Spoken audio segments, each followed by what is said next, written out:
Welcome to the Optos California product demonstration video, which provides an introductory overview on proper operation and imaging techniques.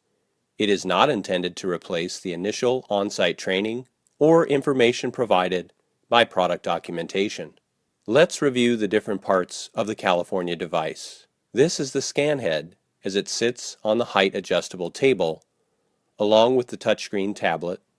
And these are the forehead bar, face pad, chin rest, hand controller, and table height adjustment buttons.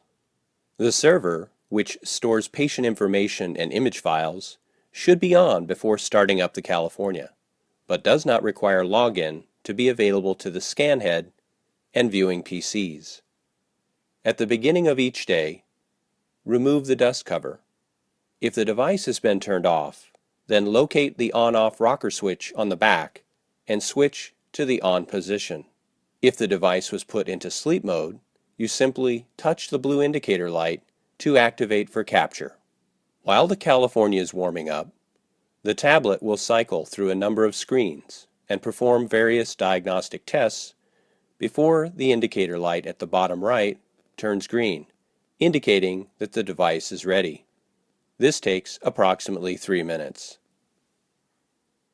To log in, enter the username in the corresponding field, or choose from the cards at the top, then enter the password and tap Login. Please note that usernames and passwords are created in the Optos Vantage Pro admin application on the server. The device must be cleaned before each patient using an individually sealed 70% isopropyl alcohol wipe. Thoroughly wipe down areas that the patient will come into direct contact with, allowing sufficient time to dry before imaging. Do not let the cleaning wipes come into contact with the inside of the instrument. Do not use tissues or other material to dry the areas that have been cleaned, as this could cause dust to collect on the scan head mirror and optical components, which may compromise image quality. Dim the lighting in the room to achieve maximum natural dilation of the pupils before attempting to capture an image. Please note that pharmacological dilation is necessary for FA and ICG imaging. You may enter any combination of the patient's last name, date of birth, or ID to access an existing record. If the record does not already exist, you can add a new patient by selecting the Add Patient tab and filling in the first and last name fields. Then enter date of birth, which is in the day, month, year format. You must also select appropriate gender, enter patient ID, and choose the practitioner before tapping the capture button, which will initiate system run-up, which takes approximately 15 seconds. Using the laminated sheet provided, explain to the patient that they will need to look straight ahead and align their eye with the fixation target that will be blue at first, then change to green as they move closer into the correct position, and finally changing to red if they are too close. Have the patient move forward so that they are sitting up tall directly in front of the device and looking straight ahead with their head turned slightly to the side. Adjust the table so the mark on the device lines up with the patient's canthus and their eye is visible on the tablet with the crosshairs centered on their pupil. Using the hand controller, raise the chin rest so that it will help support the patient's head at the correct height and instruct them to press their forehead against the bar. Depending on settings and configuration, your device may allow you to choose between either a screening Optomap or an Optomap Plus, which is a higher resolution image and used for a medically necessary procedure billed to insurance in certain areas of the world. Now confirm that the appropriate procedure and eye have been selected. Then fine-tune patient alignment with the hand controller, which can be used to move the device back and forth on the x-axis up and down on the y-axis, and in and out on the z-axis. You may also adjust alignment using the touchscreen to move the device in either the X or Y axis using this button, or the Z axis with this button. Tapping the top button will move the device back to its neutral starting point.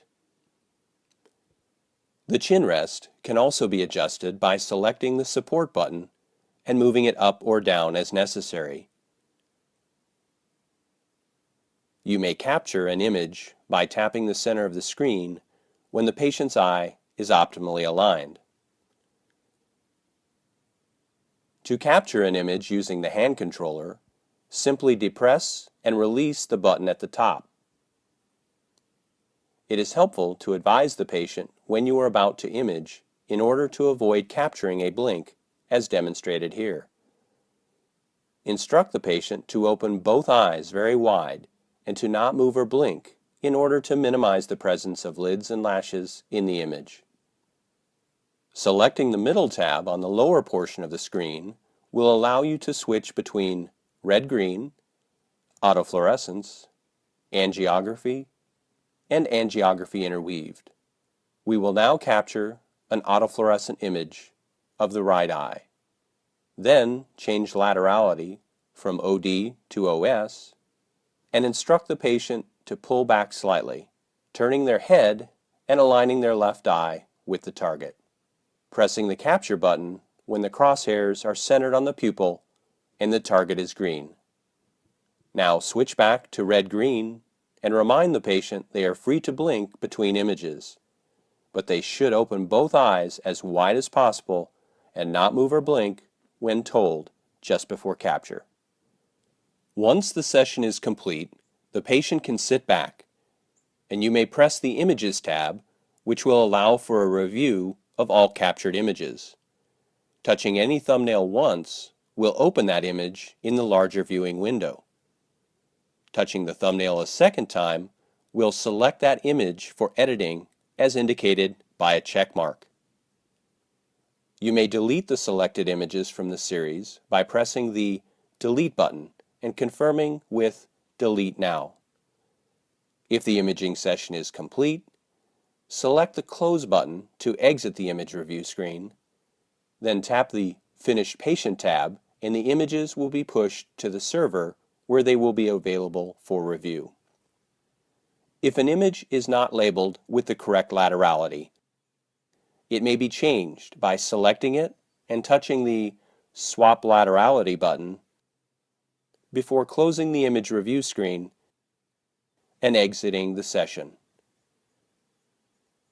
Less than optimal or unusable images may be captured if the patient blinks, is in too close,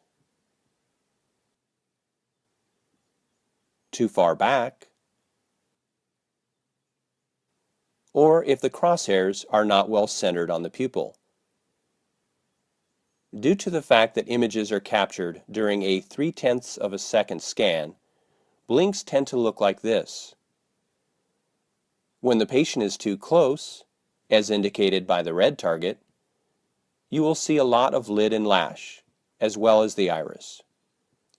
When too far out, as indicated by the blue target, you will see iris or shadow cast by the iris.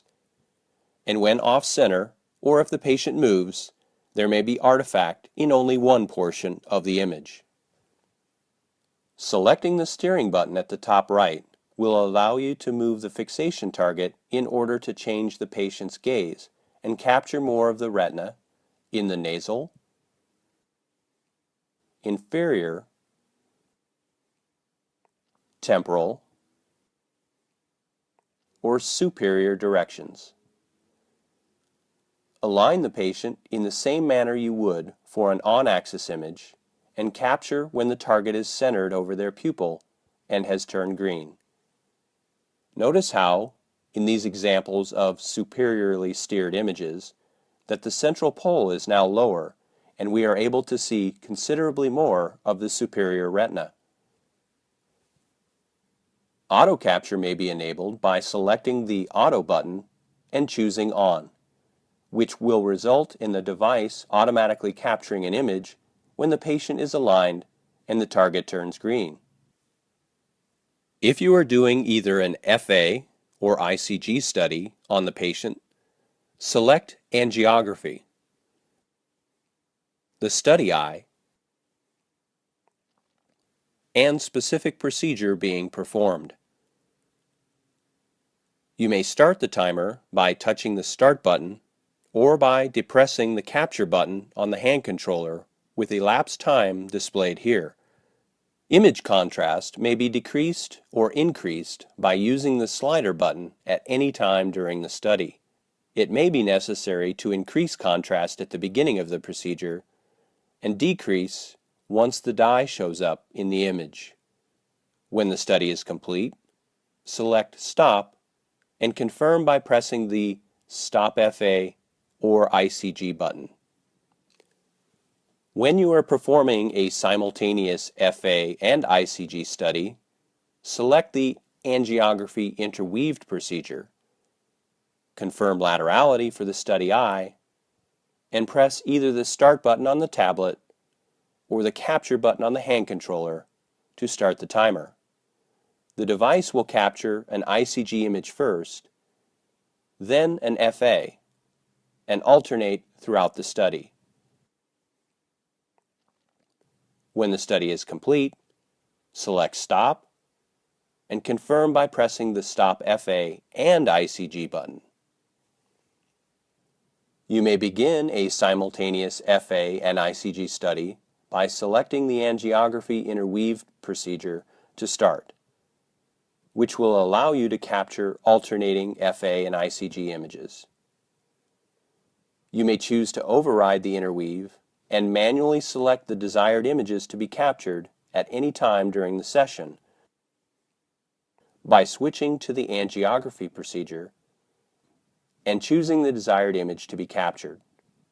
You will now see two timers displayed and have the ability to manually switch back and forth between the two imaging modalities based on your specific protocol. When you are finished for the day, touch the red Shutdown button at the top left and confirm by tapping the Shut Down the System tab. The device will check for updates before entering standby mode, with the indicator light turning from green to blue. It is not necessary to turn off the device with the switch in the back. When in this state, you simply touch the blue indicator light to activate the device for capture. Here is some guidance for use on patients with epilepsy. The device uses flashes of laser light. Some patients with epilepsy may be sensitive to flashes of light. Caution should be exercised for patients who have a history of reaction to camera flashes or strobe lighting. This concludes the Optos California demonstration video. If you have additional questions, please visit our website at www.optos.com to obtain contact information for the office nearest you.